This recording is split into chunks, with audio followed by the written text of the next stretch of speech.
Welcome to the Elevate Your Equity podcast, where we, as married busy professionals, leverage real estate investing to unlock the 3+1 degrees of freedom: health, location, time, and financial. Today, we've got Mr. Chad Swinford on the call. Chad is a family-focused veteran real estate investor who started over 20 years ago with a couple of rentals, and he's used real estate right now to become completely debt-free personally, travel the world, and become an everyday multi-millionaire. And he's recently began moving from his single-family world to small multifamily properties, and now finally into larger multifamily properties. And I'm so excited to be able to share this journey with you because, man, this is like bread and butter stuff. This is the vision that most investors have when they're starting out, and the natural progression that most people follow. So I cannot wait to dig in. But anyway, Chad, how are you today, man? Great, man. Thanks for the great intro. And I'm stoked to be here. Yeah, absolutely. Thank you for making it on the show. We're going to have some real fun here today. So let's start how we normally start with all of our guests, which is tell us how you got started in real estate investing. It was 20 years ago, but where did that spark come from? What made you say, oh, real estate is something I got to get into? Yeah, it was actually much longer than that. So I was a teenager, and my best friend who I spent all my time with, his dad worked on the railroad. His dad got injured on the job and got a big settlement from the railroad. With that cash, he turned around and started buying houses. So I'm 16 at the time, and I would go show up at the houses that he was working on and just work for him, right? He wasn't paying me. I was just showing up, working. It was something that interested me. And secretly, I was hoping that he was going to bring me in on one of the deals as a partner or something, right? But that didn't happen. But when I was 19, I bought my first live-in flip. And then he turned around and reciprocated that favor and came and he helped me do that renovation. So just over the course of 3 years, I learned so much from him. And that's where my passion from this started. And so by the time I was 19, I owned my first house. I think I bought my second one at 22, 23 and never stopped. It was, a series of live-in flips, and then started buying rentals, purposely buying rentals, I think in 2003. Very cool. And just so that the audience knows where you're located, you are out in the Midwest, correct? Right? Yeah, I'm in the Indianapolis area. Awesome. Yeah, perfect. And that's one of the main reasons why we just got attracted to each other like magnets is the common thread in investing in Indy. But yeah, no. So coming back from that experience, right? You were 16 and you started investing. It looks like there was a gap of time between 19 and 22, 23, where you were you studying the business, or were you working on something else before you took action, or was that seed planted so deeply back then that you just knew you were going to do it? Well, I always knew that I wanted to do it. Obviously I'm cash strapped at that age, and I was working, these were live-in flips, right? So there was a larger gap between each one, and I wasn't as purposeful. Maybe I didn't invest myself professionally as much as I could have when I was 19, but I think I did pretty good. Yeah. So yeah, there were probably 2 or 3 year gaps in between each of the first few. That makes sense. Okay, cool. So what about when you were investing over the years, right? And it's because it's been a very long career and it's been more of a side hustle for quite a long time until recently. Can you tell me what was that common thread that just excited you about real estate investing from the beginning that you still maybe have today, if there is one, if there is a thread? I love to be hands-on, right? So early on, and one of the pivotal moments of my investment career is when I actually removed myself from the labor part of it, but I really enjoyed that for a long time, right? That's how I started in it. I enjoyed the house, I enjoyed the process, but the labor part of it was something that I needed to withdraw myself from in order to scale. That makes a lot of sense, because I think when you're in that frame of mind at the very beginning, you want to do everything yourself, right? And I'm sure we're going to get to a point where eventually that mindset starts to become a little bit more you start to think about it from a different angle. So, if you had to look back when you first started and when you were starting to ramp up, maybe you have like a couple properties under your belt and you're starting to realize that this is going to be a real business, not just, something you do one time and move on. Can you talk about like what your personal life was like? Like you were working a job, you had this real estate stuff, you had family most likely. So what did your day look like? And over the years, how did that shift? Yeah. So early on, I didn't really fully answer your question before. I had always known. Even I remember sitting in high school counselors' offices as they're asking me what I want to do with my life when I'm 17 years old, and I have no clue. And I just remember telling them, I just want to work for myself. I don't want to work for anyone else. But the irony of it was that I spent a long time working for other people, right, in a professional career, and I ended up going to school. So I'm juggling school and I'm juggling a family and a career, as it turns out, and then trying to do these flips, right? I didn't really consider myself a real estate investor at that time. Maybe now I would consider my previous self a real estate investor, but that's not how I thought, right? So during those years, it was a struggle. But when in your 20s, I mean, man, you've got nothing but time.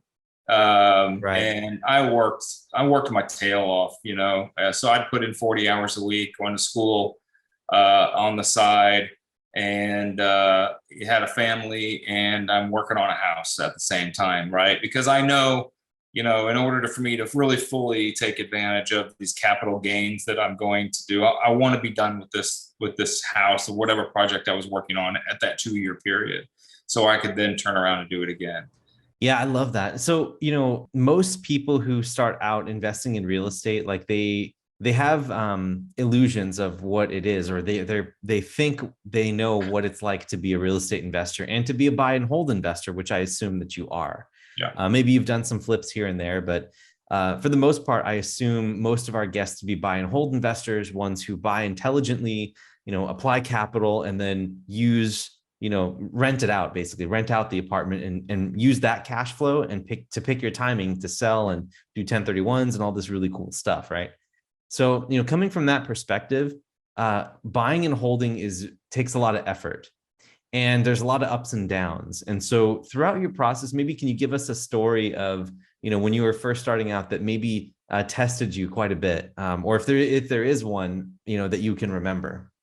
Yeah, for a long time, you're talking about buy and holds, right? So, I was burring properties before burring was a thing, right? Yeah, yeah. And I didn't realize what I was doing, I guess, but the numbers really work. And early in my career, I didn't have a lot of capital to work with. So, I did have a professional career. So I had a 401k that I was investing in. So I would borrow against that.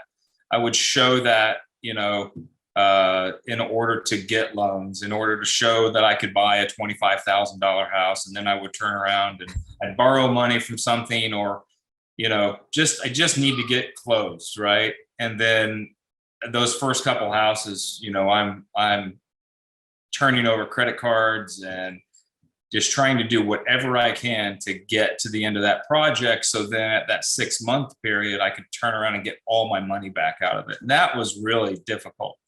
I mean, if I didn't really know what I wanted to do, there would have been all the reasons in the world to give up. Yeah, because it's just really a hard struggle. It's really struggled. I struggled a lot with that. Still doing a lot of the work myself, hiring out some trades, but largely doing it myself, working very late and burning the candle on both ends. But that's really what I needed to do at the time. That was what I needed to do, right? And that doesn't play out in everyone's story, but it did for mine, and I'm so happy that I did it. It really allowed me to learn the business from the ground up, right? So, and as I was early in my career, I'm buying rentals, and I'm managing those myself now. So now I'm also a property manager, and there's a lot of hangups that come with that. There's a lot of struggle that comes with that, learning to learning to not buy everything that you're told, by tenants. And maybe I didn't do so well at that, but we can talk more about that in a few minutes. But there was a point where I was ready to sell it all and do something else. What do you remember a specific point in time? I know that, doing burrs and everything is very, very romantic, right? Being able to tell everyone, oh, hey, you find a property that's got equity in it, you put some money in to rehab it, and then you place tenants in there so that you can get your cash flow, and then you pull out all your cash, right? And but what people fail to realize is that there's a lot of steps. You have to buy right. That's the first thing. You have to rehab correctly, assuming that there's no unknown variables, or you've built in a budget that accounts for variables, right? And a contingency well. Then it has to appraise. And at the same time, you also have to have a tenant in there that's going to cover your mortgage and more. And, before this was popular, it was a lot easier. I imagine back in the day for, looking back at the numbers and what you were able to find from that standpoint. But what about that grind doing burrs, and what about that? Like, what one specific time, do you remember saying, oh my gosh, like, I don't know if I could do this? What was a really low point? There was one, it was just a big project. And I think I bought the house for $27,000. And, that's one thing I love about the Midwest. That's changing now, but Yes. we could really pick up some nice properties for cheap. And no one would have called this a nice property, but it is now. But 27,000, I bought that property, and we knocked half the house down and rebuilt it. Took a lot of cash. It was, for me at the time, and it was a $45,000 renovation. So then I've got, $70 to $5,000 into it. But I'm working full time in a professional career, and, my employer recognizes that I'm coming in, and, I've got red eyes and I'm not the same. And, but this was something that I really personally wanted. I desired this very much to do this, to be involved in real estate. And it was a 6-month project, which is why you can't do your own work, because, it just takes a long time. And so it was personally, it was a lot of pressure on me, because I'm trying to juggle the finances of it all. I've got to make it all work. I know what the goal is. I know I bought it right. I know that I'm doing the right renovations, because at this point I'd been doing it for a long time. I'd been around it for a long time. And it was just getting to the finish line. That was the hard part, Right. And sticking to it, sticking to what I know. There was no 5 easy steps, and there was no, gurus online telling me, the steps I need to take. It was discovery all of my own. And it was hard, if at times could have felt very lonely, because there was no one else I knew did it. My wife would show up and she would work with me occasionally as well. And then, professionally, I didn't want to lose my job at that time. Years later, I did want to lose it, but I'm just trying to juggle it all. So that particular project really stretched me thin, and almost to the breaking point. Yeah, well, I'm glad that you stuck with it, because that was kind of like your path, or kind of like the dues that you had put in at that point to be able to get you to where you are right now. Now, real quick, I want to take a quick detour, because you mentioned your wife in here, and I wanted to ask you this later on, but since it's here, we'll do it now. How involved was your wife in all of this, and how was the process of bringing your family into the loop, and were they supportive? Did they understand what you're trying to do? Like, what was that conversation like at home when you came home, and probably in a bad mood from, or maybe you have caulk all over your hands or something like that, and you're trying to justify, or you're bleeding or something because you hit yourself with a hammer or something like that. How did all that go down when you went home and tried to explain all this to your family? Yeah, I mean, so it was a young family at the time, right? So kids were little. My wife is just super supportive. She'll show up and she'll put in sweat equity, but she stays home. Her primary, her primary responsibility is the kids, and she sticks to that. But she is so supportive, right? I mean, she treats me like a rock star. She knows that whatever endeavor I'm going to undertake, I've got a really high degree of success. So just really super supportive. Family thought I was crazy. They would come by and really question what I was doing, that I would have bought this, going back to the property we were talking about before. They would show up and you could just see it in their face. They want to be supportive, but they're asking, and their eyes are asking, why would you do this? Right. I mean, that house, at $70,000 in, 75 maybe, that I still own that house today. Yeah. I get $1,400 a month. I've refinanced it a couple times. I've cashed out big time a couple times. It's worth $230,000. So I knew what I was doing, but it wasn't easy, right? I knew that it would eventually work out, and it did. But yeah, I mean, just having that support at home was big for me, because I'm not sure that particular project, I'm not sure that I would have taken on another one after that. I haven't had my wife not been fully supportive of me. Yeah, absolutely. And I think having a spouse on board, even if they're not actively involved in your business but supportive, they'll help with sacrifices. Like, for instance, I've seen a lot of cases, Chad, where you have investors who want to leave their job or go full time, and their spouse is either part-time or don't work. And I've seen the most successful couples come together and be like, okay, if we really want to make this happen for our 5, 10, 15-year vision, or even a 3-year vision, then one of us has to work to continue to put food on the table so that it frees up time for the other person to do it, right? Or they both end up working full-time, and then, there's just a sacrifice there that, you're working together. There's an active involvement, and there's a passive involvement where your family can help you create the time, the physical, the mental space for you to pursue what you want to do for good of the whole family, right? And I think that spousal support is so good, because I'll be honest, without the support of my wife, I wouldn't have anything that I have today, because she's the visionary. I'm more of an integrator. If you've read Traction and some of those other books about, those roles between integrator and visionary, my wife is very much asking the why questions. I ask the how questions.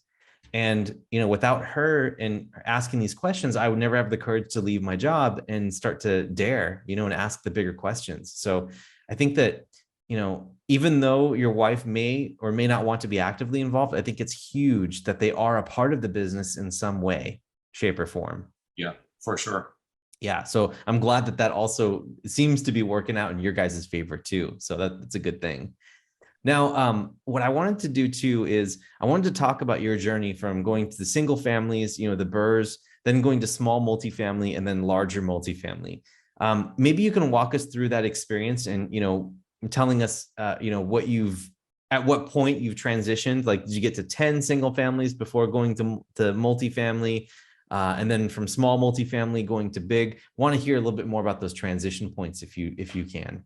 Yeah, sure. It was probably around that 10 point where I had, somewhere around there, single family homes, and kind of going back to what I had said earlier about me wanting to sell everything. That was the point where I bought my first small multifamily. I was ready to get out. I was managing my own properties. I had thought about having, I had thought about going to a property manager and just handing everything over to them. But, I was just really over it. That part of being a real estate investor just did not appeal to me anymore. The interruption to life, the having to decide someone's fate, or are they being honest with me or not? Right. And I just was like, told my wife, I'm like, that's it. I'm just done. I want to start selling them. And I removed a tenant. I started to flip one of my rentals and put it on the market. And then I end up at a sheriff's sale. And bought another property. And she's like, what are you doing? What are I you thought doing? were done." Exactly. And Yeah. I'm like, well, it's a double. And I didn't own any doubles at that time. It was a double. I picked it up for 47,000, and I knew I could probably get away between $15,000 and $20,000 renovation, and I did. It was like $18,000 or $19,000. And I'm like, look, there's so much cash flow here. I'm just going to give this to a property manager.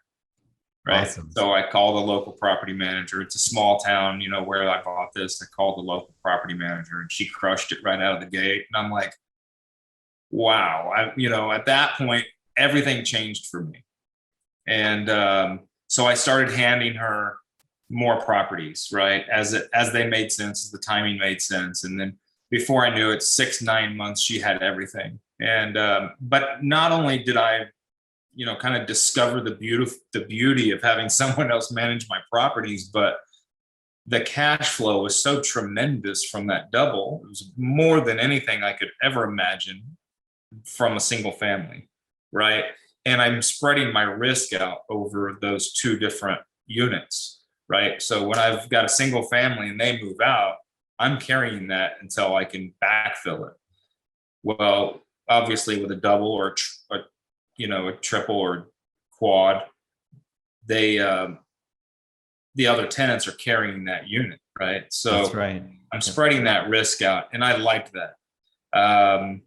And so it was just really strong. It was a strong purchase. It was a nice building, but it really opened my eyes up. So then it wasn't a few months later, maybe or probably 2 or 3 months later, I picked up another double off MLS. Another really good experience. I paid market price for it, but my rents are high, in my area.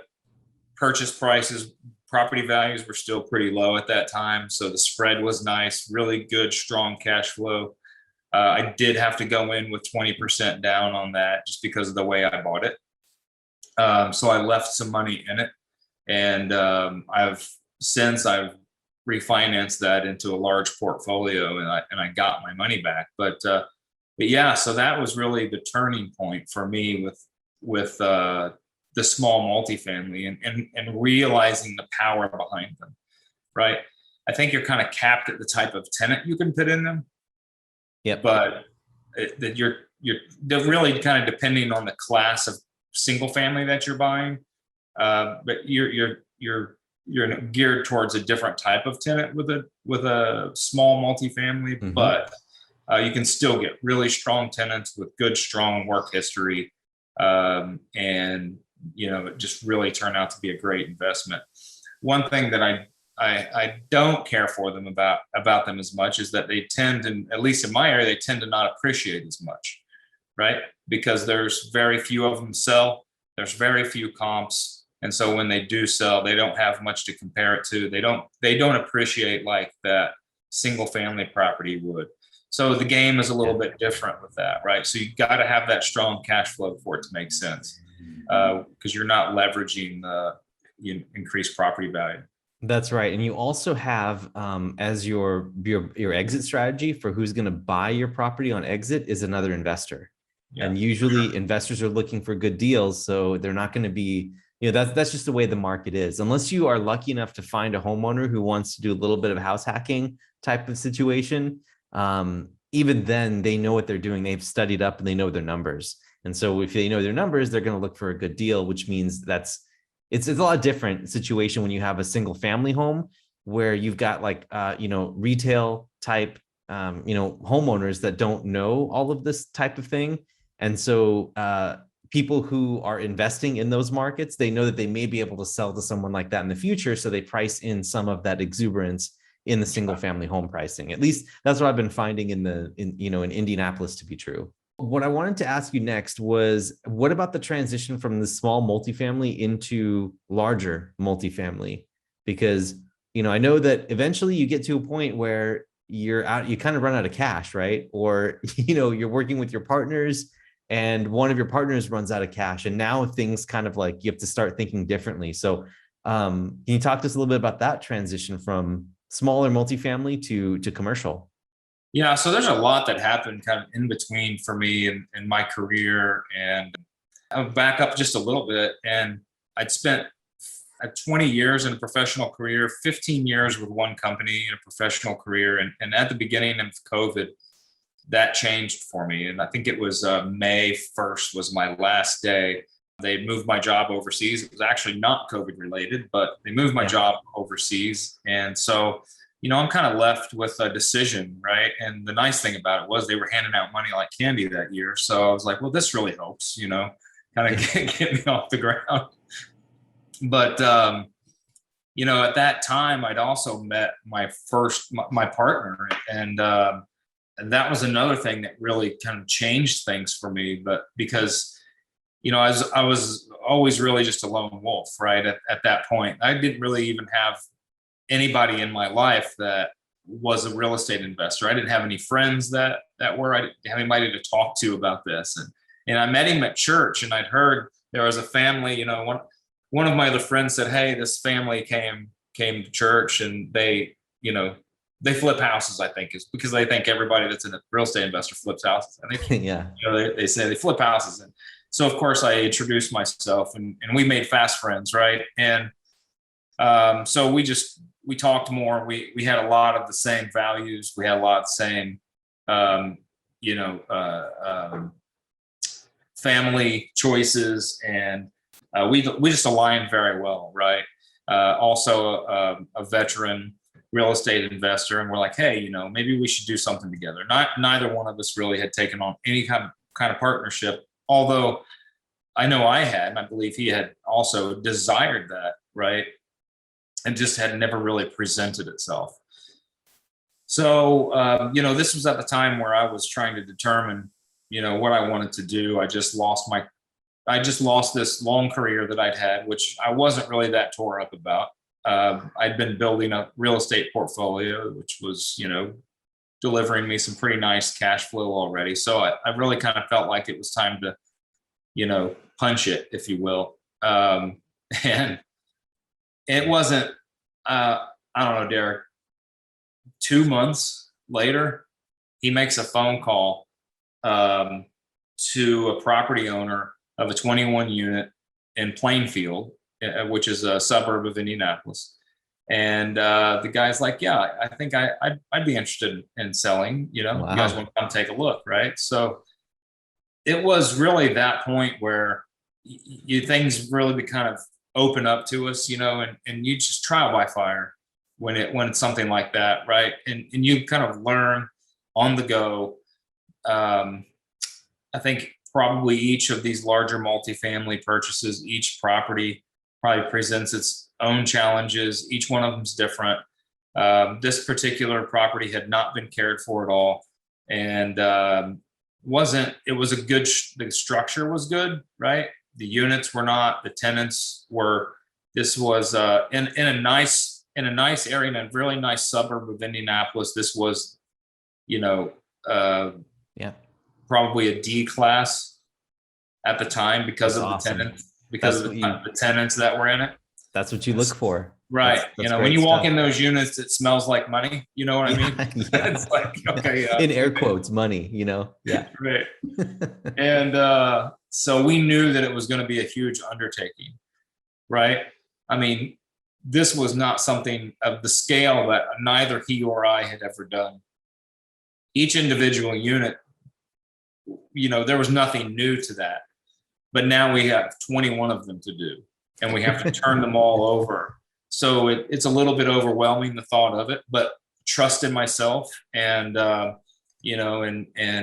we went for it, and we each put 10% in, right? So, and then we went with a bank loan, it's an 80-20 bank loan, interest only. And then we also had a $200,000 private loan from another investor come in, which was the first time I'd ever taken any private money, which kind of opened things up for me as well. And we had a $250,000 scope of work that we had to do, right? And our scope of work was a $250,000 budget. And we just actually came full cycle on that last month we closed a Freddie Mac SBL loan. The refinance. Love it. Yeah. Yeah. And so that turned out nice. There were some lessons learned, and we can get into that if you'd like, but that was kind of that transition, right? It was one that was, it was just, the timing was perfect, right? A brand new partnership. And, we never turned back. And we actually ended up, because we had a construction loan from the same bank that we bought the building through. So we took the 200,000 that we got from the private investor, and we went and bought 11 more units in Indy with that money at the same time. And, so that turned out nice as well. And then we're getting ready to refinance that property. We're actually in the process of refinancing that. Very cool. This is great, man. I love this. This is very, very hands-on. I really love the story about like how people can visually see themselves walking in your footsteps doing something like this, because it's very like it's explained well in a way where people can say, yeah, I could see myself eventually going that way. But I love I just love how it all kind of just fell into place because you guys were ready. You both had done your work. Like you met in a church, which is a lot better than meeting at a bar, and finding your partner at a bar, right? Which is really, really good thing. And that's like kind of like the level that you just have to go with. And that's the way this business works sometimes. Sometimes things fall into your lap and you just kind of have to run with it. And that's the way that it is. That's why it's so exciting and why I love this business. But what I wanted to do, because we only have a few minutes left, I want to make sure that we hit some of the important things. You mentioned that you have a skill of intuition. And you're able to use your years of experience to just kind of feel your way through situations. Can you talk to us a little bit about A, what that's done for you, and B, how you developed that? Maybe you can talk about that to see if there's anything that the listeners can take away from your knowledge in this area. Yeah, I think just having developed that over time, right? Just practicing it. I look at a lot of properties, and I always have. I've never been afraid to ask to go look at a property. I will run an agent ragged, just going through, and then I'll follow up on. If I don't buy a property, I will follow up on it. If I know who bought it, because a lot of the work I do is in smaller towns, and I will follow up on it. I'll stop in and see how they're doing if I didn't buy it myself, right? So I've been doing that for years. Interested in the process. I'm inquisitive, maybe nosy. I don't know what you want to call it, but I'm interested in real estate, right? So I just want to see something from start to finish. And so more than anything, I think it's just been practice, right? It hasn't always been that way. I've made my fair share of mistakes, no huge ones, thankfully. And, so just over time, just kind of built that tool set for myself. And what that does for me, I think more than anything, it guards me, right? So I don't take high level risks. I have to have a certain comfort level in a property before I'll green light it. I probably won't buy every deal that I should.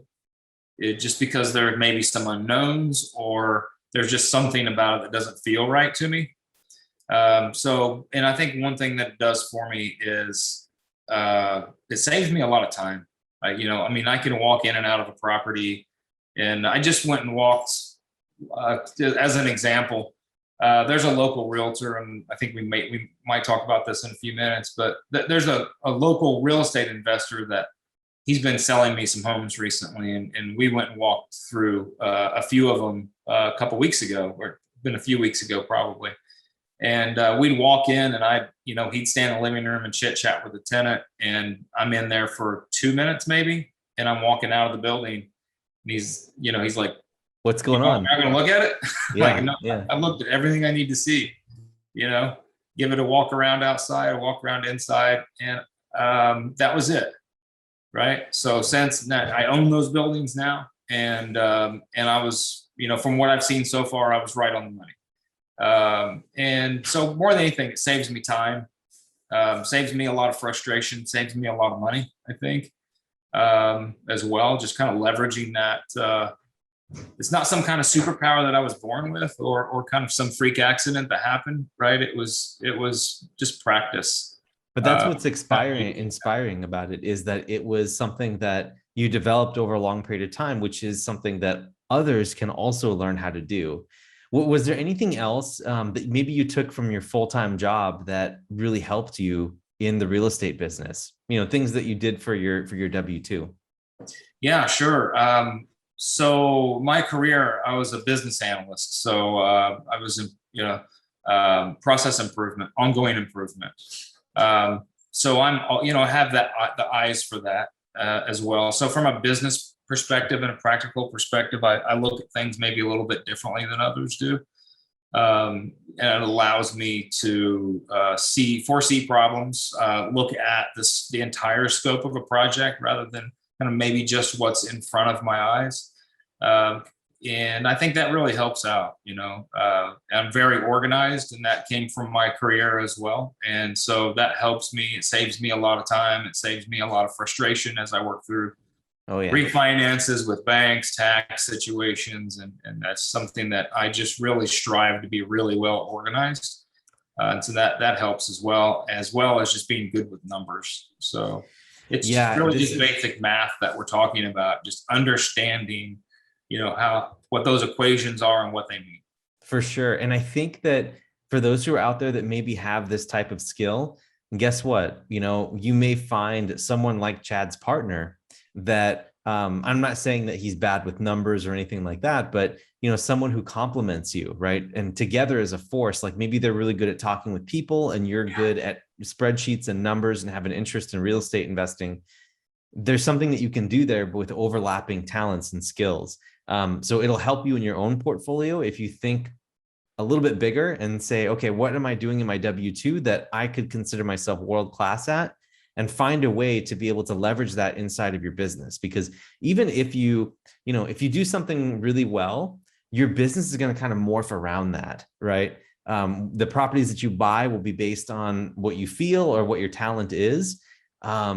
Maybe you're really good at working with people, so you find the right people, or find some people who can help find properties for you. There's a whole lot of ways to spin this. And so I love your approach of like using that as one of the things that help build a keystone or a cornerstone for your business, right? Those skills that you learned. Yeah, which is really good. So I hope that it's inspiring the listeners as well to think about what that is that you have. And then like Chad was saying about the intuition, it takes time to build something like that, but these skills will start layering on top of itself. And then eventually you'll be attracted or more attractive to potential partners out there who want to work with you for your personality, your skills, and just your experience in general. And so you just got to start somewhere. And, Chad's been doing it for a really long time, and he's retired himself from his job, and he's got all these kids at home, and now he's in full control of his future. So that's really, really awesome. So I guess in closing here, I wanted to ask you one last question. Working in this business for 20 years, there's no doubt that persistence has played a huge factor in your success level right now. Can you talk a little bit about the importance of that, or how it's played a role for you, or have you even noticed it at all? Like persistence, has discipline even come into the picture over these last 20 years? Or is it more like you just felt connected to the space and you never really had to put discipline in to do the work? Yeah, not necessarily. No, I'm naturally a hard worker, and I think that has a lot to do with it for me. And so it wasn't really something that I had to strive to be disciplined. I knew what I wanted. I knew I wanted to, build a portfolio, real estate portfolio. We have personal goals that, we have set forth, and this was a big part of that, right? So I wanted to retire by a certain age. I wanted to be self-insured by a certain age. I bought a insurance policy, a term policy that expires in a particular date. And I told my wife years ago, by the time that expires, we'll be self-insured, right? So what's that mean? That means I've got no debt, and my cash flow from my real estate portfolio will cover anything and everything in our life. And if I'm gone, you'll be set, right? You can sell them off, or you can continue just to cash flow from them. So yeah, and so just knowing, kind of what I want in life, And then just being, yes, I was persistent, for sure. Without that, I wouldn't be where I'm at. But it wasn't something I had to exercise or convince myself to do. It was just, for me, it just came naturally. Yeah, it's something that you've done that's just built into your personality. And that's why the most successful people get that skill, right? So for the listeners out there that know that maybe you're weak in this area, I highly recommend starting to look to explore some of this by setting up a routine or setting something up in your daily schedule, or, as an accountability partner. There's a lot of ways to go about it, but the common theme that I've noticed across people that are the most successful in anything they do, including real estate investing, Chad, is the discipline or the ability to persist through problems. And, you said it yourself, you almost threw up your hands after doing that one burr that was really it really tested you. You had almost 100K into this thing and you're working a full-time job. You had kids at home. And I completely understand that. And it's not all sunshine and roses, but if you can persist through, man, real estate's going to treat you really well. It does. It's not a get rich quick thing, right? I mean, you're a get rich slowly. But I personally feel like there's no other investment that will treat you better if given it time and you just continue to water it. Absolutely. And even today, like we're recording this now right on the brink of Q4 of 2022. So right now there's a lot of uncertainty in interest rates and everything, but man, I would still argue that people still need a place to live, and we have more people than we know what to do with on the planet. And the US is one of the best places to live. So I just, interest rates are maybe going to climb for the near term, but man, like I don't have a crystal ball, but man, real estate can treat you really well if you buy right. You follow the advice of others, partner with smart people, and you'll get there. For sure. Yeah. I mean, this is a pretty unsettling time for a lot of people. And I get a lot of questions from family members right now that are talking about that kind of that risk of buying right now. And you're not going to be buying now, are you? My God, these are the times we look forward to, actually. But I closed on 2 more properties last week. I closed on another one this Thursday. Congratulations. I'm not going to slow down. Just know what you're buying. And know what you're paying for it, and know what it's going to be worth in 5 or 10 years, and you're good to go. You know what it is, Chad? I personally think that a lot of folks who are doing this, they commoditize houses like stock. They're like, you're not gonna buy, like, we're at the peak of the market right now, and it's like, yeah, that's true, but we have a 5 to 7 year plan to hold this property. And whatever is going to happen, like we're locking in our interest rates now, or we buy a cap so that the variable rates can only go so high. And we have a property right now where the in-place rents are $200 to $300 per door cheaper than what it should be. Mm-hmm. That's immediate equity. Obviously, you have to work for it, but unless something really wrong happens and we have like a backpedal of like a negative growth of rents, which no one is forecasting. Right. All you got to really do is implement your business plan, do what you need to do to get the rents up to that level, whether it's a turn or a rehab, and take control into your own hands. And then you've made the money, right? Like you've done that yourself. That's why commercial real estate is so important. So it comes down to how you are going to add the value.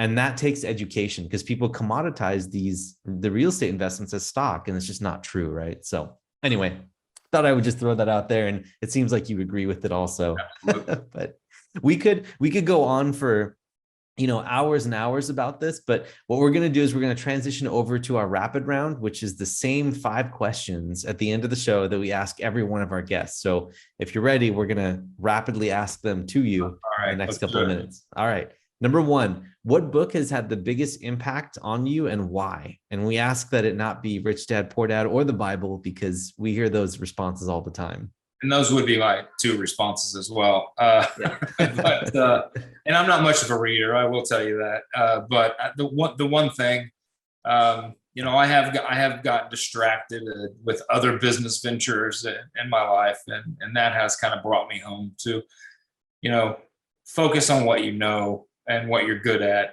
and just be the best at it. Yeah, completely agree. Love that one. Number 2, if people wanted to emulate your success, what do you think is the first actionable thing that they could do to follow in your footsteps? Just be intentional, right? Know what you want, What is the end goal? Set your goals, set small goals to get there, and not be overwhelmed by the process. That's great. I love it. And just real quick footnote on that. Would you recommend people do that by writing it down or using a journal, or how would you, or getting an accountability partner? How would you recommend people do that? I think all of those things are great. Right. Okay. And Awesome. each one is, everybody has their own ways that they learn and how they work best, right? What you need the most in your life. And, I may not need that because I may be driven differently than someone else, and an accountability partner may work really well. But I do think that you need to put something, if it's something that you struggle with, and that's a path that you may not stay on, you put some kind of control in your life, right? That will help keep you on that path. Yeah. And those, I think those particular ones that you mentioned would be suitable. Awesome. Cool. Couldn't agree with you more there. Number 3, what is one tool, process, or hack in the last 3 to 6 months that you've used that's helped you save time and or effort? And that could be personal or business. Yeah, so this is really boring, but I said I'm really organized, and I just use the Google suite of tools with Google Drive and Sheets and Docs, and I am so organized. And when one of the more time-consuming things for me, one thing that I hate the most is refinances and kind of going through that process, because depending on the underwriter, they're asking for everything. But so I've set myself up really nicely to be able to provide all of that from my phone, from wherever I'm at, and just in a few minutes, I can provide any particular document that they're looking for. So for me, that's probably not some new fancy tool. Although I'm starting to use Asana right now, which I think will kind of help organize me a little bit. I think more than anything, that is the most impactful thing for me in my business. Very cool. Yeah. I can't agree with you more there, because I have a Google Drive folder that I have that's literally called lender qualifications. And I just send that over every time I get tax returns from my entities. I just pop it in there and put a copy in there, and then just send, like, that way it's all up to date, and you have to do the PFS. And I totally get it. So it is what it is. All right. Number 4, if the people that you know had to describe you with one word, what do you think that word would be? Trustworthy. Yeah, I could see that. I like that. Very good. All right. And last question, number 5, what small thing do most people not know about you? When I was a teenager, I was pretty certain I was going to play for the Cubs. I was a big baseball fan, played baseball all year long. And I was, I wanted to be a professional baseball player up until my late teens. And it's not something I really talk much about now. But that's really cool. I was pretty sure that I was going to be the next Ryan Sandberg. I've always wondered, like for Indianapolis, like what baseball team do they root for? Is it the Reds or is it the Cubs? The Cubs or the Reds. The Cubs or the Reds, but mostly Cubs, and I think that probably is true. Cubs had a national reach because of their cable network. That makes sense. In the 80s and 90s, they were on everybody's TV across the country for, most of the days during the summer. Very interesting. Cool. Very, very nice. Well, hey, Chad, thank you so much for coming on the show. This was a blast having you on. But before we go, why don't you tell the listeners how they can reach out to you, talk to you, or maybe if you want to speak with them, I'm giving you the floor right now to say whatever you would like to share with the audience. Yeah, sure. You can find me on Facebook, LinkedIn, Instagram as 8 Kids Dad. I would be happy to just discuss anybody that has an upcoming career in real estate, anybody that's looking for a place to invest their money in Indianapolis and the surrounding areas, and just really enjoy talking and discussing the upcoming careers in real estate in general. Love it. You're a man of my heart, Chad. I love it. It's really great. Can't wait to meet you in person here in the next couple of weeks and months. It'd be great to be able to see you. But Chad, thanks so much for coming on the show. This has been awesome. Yeah, thank you so much for having me. Absolutely. And for you listeners who have gone all the way through the podcast here and are with us right now at this point in time, just want to thank you so much for listening. And please, wherever you're listening or watching this podcast, please be sure to interact with us. Give us some comments. Let us know what you think. Thumbs up, subscribe, whatever you can do to interact with us through whatever platform you're listening or watching this. We would really appreciate that, because then it appeases the algorithm gods. And as we appease those algorithm gods, we get exposure to more and more people like you. And then we can bring on more impressive, really inspiring guests like Chad as well. So Chad, once again, thank you for coming on the show. Dear listener, thank you as well. Have an awesome week. We are signing off. We'll see you next time. Take care.